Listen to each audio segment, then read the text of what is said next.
Ngiyi inkuru yasesekaye mu gihugu cyose ndetse yanakuye abantu benshi imitima, dore ko inkuru y'uno munsi tugiye kuyiganira kuri Nyabarongo, aho basanze umugabo w'imyaka 39 wiyahuriye muri Nyabarongo.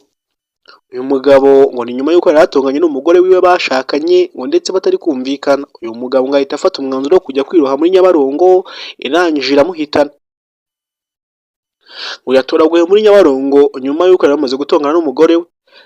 Amazina ye yitwa Hakizimana Bernard w'imyaka 39 y'amavuko. Ubwo yari amaze gutongana n'umugore we, hari gahunda batumvikanyeho, uyu nguyu we ngo yahise ajya kwiyahurira muri Nyabarongo. Mbanje kuko ikaze kuri Zaf TV Rwanda, aho tugiye gusesengura ndetse tukanamenya byinshi. Uyu mugabo yapfuye n'umugore we kugira ngo bite bimutuma ajya kwiyahurira muri Nyabarongo, dore ko twaganiriye n'abaturage batuye muri kano karere ndetse bakabasha kutubwira byinshi. Saba gusa twaganiriye na polisi y'igihugu cy'u Rwanda itubwira ndetse inaha inama abagore n'abagabo bashakanye ibituma cyangwa se kwirinda gutuma hari ibikorwa bituma abangaba umwe muri bo ashobora kujya kwiyahura. Nyaboneka niba ari ubwa mbere duhuka ndetse subscribe, kuko ahangaha niho usanga amakuru y'isaniro ndetse y'icukumburiro atarimo ibihuha habe na bike, ahubwo amakuru abasha kuba utabashije kumvisha amatwi yawe ukabasha kubyumvira ngaho kuri Zaf TV Rwanda, aho mugiye kubana n'ishimwe Aimable nk'ibisanzwe. Ukandi subscribe ndetse nihaza n'inzogera uyikandeho. Reka dutangire amakuru yacu y'ibyabereye muri Nyabarongo. Uyu nguyu yatoraguriye muri Nyabarongo nyuma y'uko amaze gutongana n'umugore we. Amazina yitwa Hakizimana Bernard w'imyaka 39 y'amavuko, yatonganye n'umugore we ajya kwiyahurira mu mugezi wa Nyabarongo. Nyakwigendera yari atuye mu mudugudu wa Nyagasozi, akagari ka Matyazo, umurenge wa Mushishiro, mu karere ka Muhanga. Abatanze amakuru ndetse bayaha Zaf TV Rwanda ndetse n'umuseke news nandirwa dukoraho ano makuru yose tubahereza, bavuga ko Hakizimana yavuye iwe mu rugo amaze gutongana n'umugore we, gusa nta muntu n'umwe uramenya icyo barimo barapfa cyangwa se cyatumye batongana. Gusa uyu mugabo yahise ava mu rugo rwe mu masaha y'umugoroba arangije ajya kwiyahura. Hari tariki 9 z'ukwezi kwa 9 mu mwaka wa 2024. Twegereye umugore we avuga ko byari ibibazo byo mu rugo ndetse bari gupfa ibijyanye n'iby'amashuri y'abana ndetse n'ibindi bibazo by'uko umugabo yari amabwira umugore ko ngo amuca inyuma.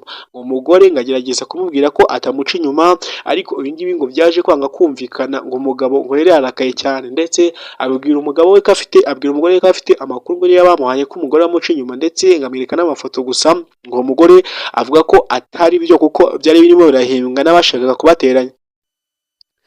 Ngo umugabo ngo nyuma y'uko batonganye, uyu nguyu Bernard nyakwigendera yahise ava mu rugo mu masaha y'umugoroba, ngo umugore yase ko wenda afite nk'ahandi hantu agiye ari buze kugaruka, ngo umugabo ngabana ntabwo agarutse. Ngo niko kuza gukura amakuru neza, baza kubona umurambo we muri Nyabarongo aho yari yiyahuriye.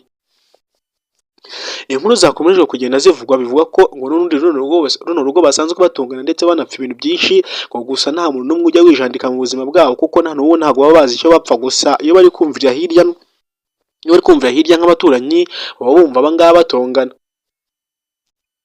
Uyu Bernard wiyahuye rero wiyahuriye mu mugezi wa Nyabarongo we, ibyo byarangiye gutyo. Umurambo we bakaba bawushikirije ibitaro aho bagiye kuwitaho ndetse no kuwushyira muri morgue kugeza igihe bazafata umwanzuro wo kujya kuwushyingura.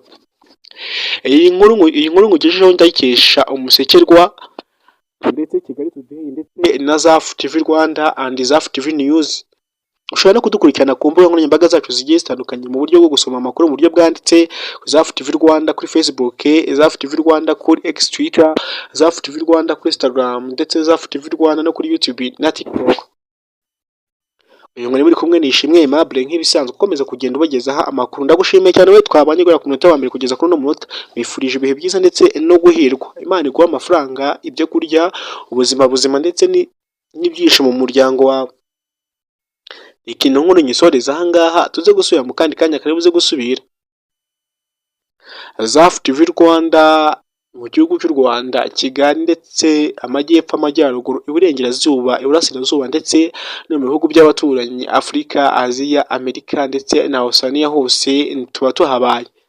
Imyidagaduro, siporo, politike, amakuru yo mu baturage ndetse n'ayandi makuru akomeza kugenda avugwa muri showbiz. Ntuzasibe gukurikirana ibiganiro bya Zaf TV Rwanda kuko niyo YouTube channel yonyine ushobora kugezaho ibitekerezo byinshi cyane. Ushobora no kutwandikira mu buryo bugiye butandukanye ucishije ubutumwa kuri email yacu, kuri Facebook yacu, kuri WhatsApp yacu, kuri Instagram yacu. Ibi nakubwira usibye kubwira ngo Imana iturinde iduhane umugisha.